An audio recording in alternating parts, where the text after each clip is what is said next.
What up, America? Tony from the Real American Outdoors here, and today we're going to be looking at my individual first aid kit that I carry on my battle belt.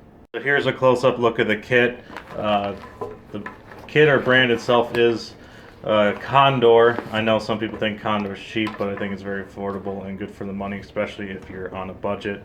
So this is a rip-away pack, so you can see the MOLLE straps are back here, and the Velcro is right here, so you can rip it away. So if we undo everything up top, easily can be ripped away, as you see. And so that's a good look at the outside. So let's get into what's inside of the actual kit itself.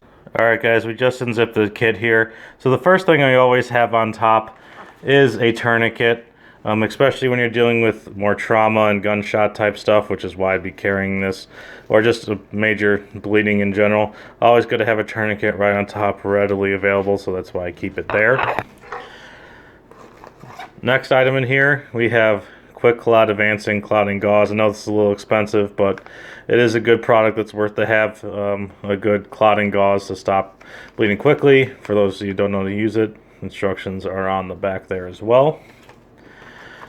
Next I have is, we have two of them actually. They are ventilating chest seals.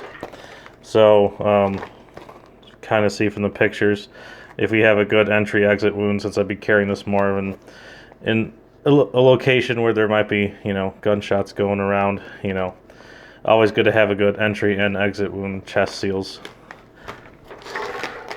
Additionally, we have, right here, have a good old emergency trauma bandage, otherwise known as the Israeli bandage, as you can see from the pictures there. A lot of people don't like having them because the bigger ones can be bulky. I keep it because it's just another option to have if you run out of tourniquets or gauze or anything else you may have.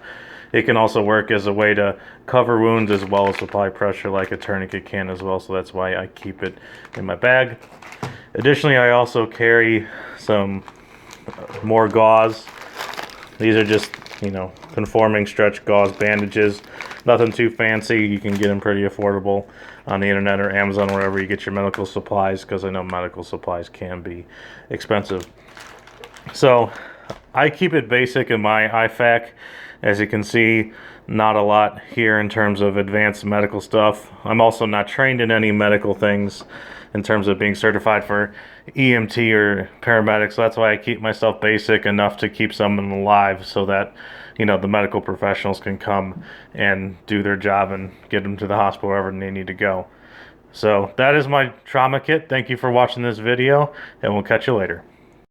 Hey guys, Tony from the REO here. Please make sure you hit that subscribe button and that bell to make sure you get any notifications for any YouTube videos in the future. Feel free to check out our website to get cool shirts such as these, even coming out with hats in the near future. Please make sure to follow us on Facebook, Instagram, and make sure to listen to our podcast wherever you get your podcast, Spotify, Apple, wherever that may be. Thank you very much for supporting your channel, and we'll catch you later.